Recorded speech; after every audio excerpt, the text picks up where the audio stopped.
And so I don't think I'll do that, but I don't need to do that because I have a lot of other issues, and my central issue is how do you rebuild the middle class, and how do we get out of these forever wars?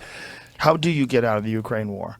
The Ukraine war is easy to get out of. I mean, the Russians have been wanting to settle that war from the beginning. Really? Yeah. I mean, the Minsk Accords was a settlement. And that was, that we basically, encouraged Zelensky. As Zelensky ran in 2019, here's a guy who's a comedian and and an actor, which I'm not saying in a disparaging way, but he's... You probably should. Well, my wife is those things too. Yeah. So, but how did he win? How did he win with 70% of the vote? He won because he ran on a peace platform, promising to sign the Minsk Accords, which was an agreement that Russia, France, and Germany had all agreed to, which would have left Donbass as part of Ukraine as an autonomous region, so they can now enjoy their own language, the ethnic Russians, and protect themselves from attack by the central government, which was U.S. Installed central government, and that NATO would stay out of the Ukraine, and that's what the Russians wanted, a pledge that NATO will never go in, which we should have made for them. We have no business putting NATO in the Ukraine. We promised we'd never do that. We committed to it. And we've repeatedly violated those promises, and there's people in the White House who want this war, and they've said it repeatedly. Even President Biden has said the purpose of the war is to depose Vladimir Putin. And what, install a puppet government? Well, that's the thing. The same people who got rid of Libya. Saddam Hussein, Yeah. which cost us $8 trillion. And Iraq is now worse off than we found it. We killed more Iraqis than Saddam Hussein. We forced Iraq into this bondage to Iran, where they're now a proxy state of Iran. We've reduced that nation into this incoherent mess that is just a battle between Shia and Sunni despots. We created ISIS. We then had to do the Syrian war, the Yemen war, the Afghan, Pakistan. We drove 2 million refugees into Europe and destabilized every democracy in Europe for the next 2 generations and created Brexit. That's what we got for that $8 trillion and the ravaged middle class in our country.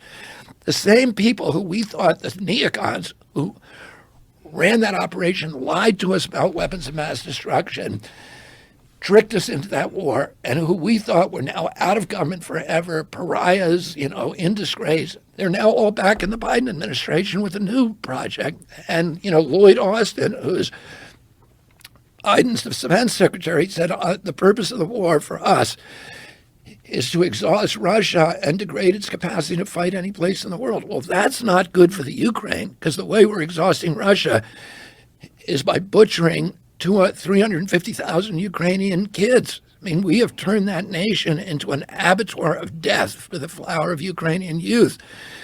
In a geopolitical, and I'm not excusing Putin. Putin is a thug, a monster, a gangster who illegally invaded and didn't need to.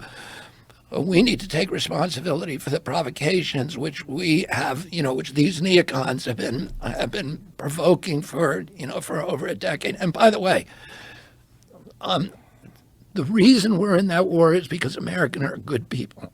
And, we were convinced, granted, using these kind of comic book depictions, that they're now, the military-industrial complex is now expert at selling from us of this kind of good versus evil, this whole thing that gets us into these wars. And that war is a money laundering racket for the military contractors. The money is going there and coming right back, and then they all go on CNN, the generals, et cetera, who, if you look at their resumes, they're all working for General Dynamics and the military contractors, and they tell us we need to be in this war and tell us horror stories, et cetera. But we're there because Americans are good people, and they have compassion, and they want to redress a wrong. And by the way, my son went over there and fought. Yeah, and he joined, he without telling us, he left law school and a summer job, and he went over there and joined the Foreign Legion and fought as a as a machine gunner for a special forces unit during the Kharkiv offensive. So, the Ukrainian people, the valor of those people, and the anguish that they're suffering is beyond any description. But we need to look at our role in it, and we need to look for roads to peace, and not try to and try to end the killing. There's 30 to 80,000 Russians kids who have died there too, and we shouldn't be exulting over that. We should be trying to find a settlement. The U.S. should be the grown-up in the room that's saying, how do we stop the bloodshed? That's what we should be doing over there, and not to achieve these. And I'll just say one other thing, Joe.